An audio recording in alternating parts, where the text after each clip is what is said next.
जय माता दी मित्रों, आपका स्वागत है आपके YouTube चैनल क्रिएटिव माइंड में।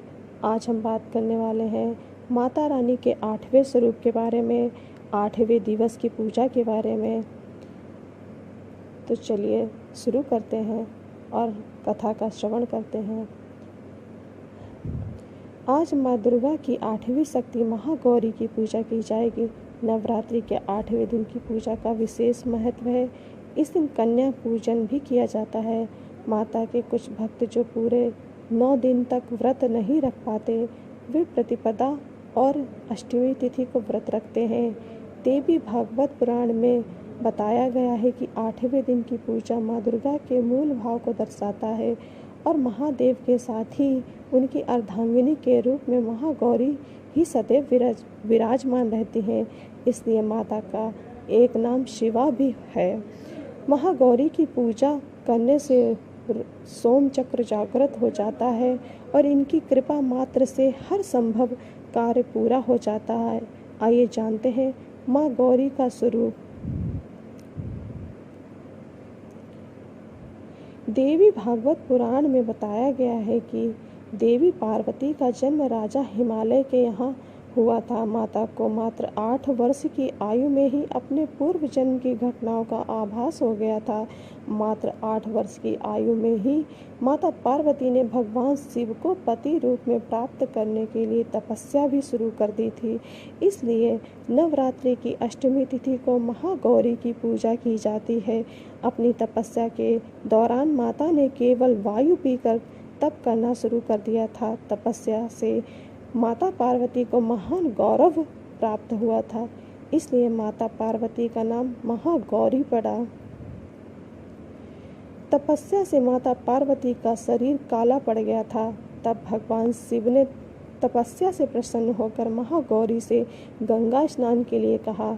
जिस समय माता पार्वती ने गंगा में डुबकी लगाई, तब देवी का एक स्वरूप श्याम वर्ण के साथ प्रकट हुई, जो कौशिकी के नाम से जानी जाती है, और एक स्वरूप उज्ज्वल चंद्र के समान प्रकट हुआ, वह महागौरी कहलाई। महागौरी अपने भक्तों की हर मुराद को पूरा करती हैं और उनकी राह में आ रही अड़चनों को दूर करती हैं। माँ की कृपा से कभी धन धान्य की कमी नहीं होती।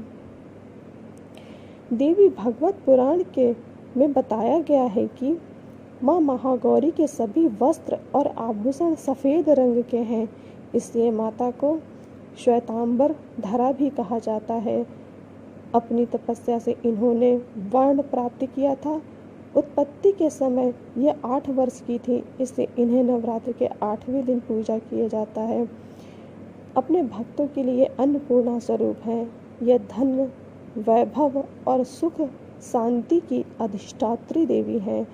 सांसारिक रूप से इनका स्वरूप बहुत ही उज्जवल, कोमल, श्वेत वर्ण और श्वेत वस्त्रधारी है। देवी एक हाथ में त्रिशूल और दूसरे हाथ में डमरू लिए हुए है। वहीं एक हाथ अभय और एक हाथ वर मुद्रा में है। देवी महागौरी को गायन संगीत प्रिय है और यह सफ़ेद वृषभ यानी बैल पर सवार है। अष्टमी पर कन्या पूजन का भी विधान है। हालांकि कुछ लोग नवमी के दिन भी कन्या पूजन करते हैं, लेकिन अष्टमी के दिन कन्या पूजन करना भी श्रेष्ठ रहता है। कन्याओं की 9 संख्या 9 हो तो अति उत्तम है, अन्यथा 2 कन्याओं के साथ भी पूजन की जा सकती है। कन्याओं के साथ एक लांगुर बटुक भैरव भी होना चाहिए। कन्याओं को घर पर बुलाकर उनके पैरों को धुलाकर कुमकुम का टीका लगाएं और फिर पूजन करके कन्याओं को हलवा, चना, सब्जी, पूरी आदि चीज़ों से होनी का भोग लगाएं और सामर्थ्य के अनुसार दान दक्षिणा भी दें। इसके बाद पूरे परिवार के साथ चरण स्पर्श करें और माता के जयकारे लगाते हुए कन्याओं को विदा करें। नवरात्रि की अष्टमी तिथि की पूजा भी अन्य तिथियों की तरह ही की जाती है। जिस तरह सप्तमी तिथि को माता की शास्त्रीय विधि से पूजा की गई, उसी तरह अष्टमी तिथि भी पूजा होगी। इस दिन देसी घी का दीपक जलाते हुए माँ कल्याणकारी मंत्र ओम देवी महागौर्ये नमः मंत्र का जाप करें और माता को लाल चुनरी अर्पित करें। इसके बाद रोली, अक्षत, सफ़ेद फूल, नारियल की मिठाई आदि पूजा की चीज़ें अर्पित करें। अगर आप अग्यारी कर रहे हैं तो रोज़ की तरह लौंग, बताशे, इलायची, हवन सामग्री आदि चीज़ें अर्पित करें। इसके बाद कपूर या दीपक से पूरे परिवार के साथ महागौरी की आरती करें और माता के जयकारे लगाएं। इसके बाद दुर्गा मंत्र, दुर्गा चालीसा, दुर्गा सप्तशती आदि का पाठ करें और शाम के समय में भी पूजा करें।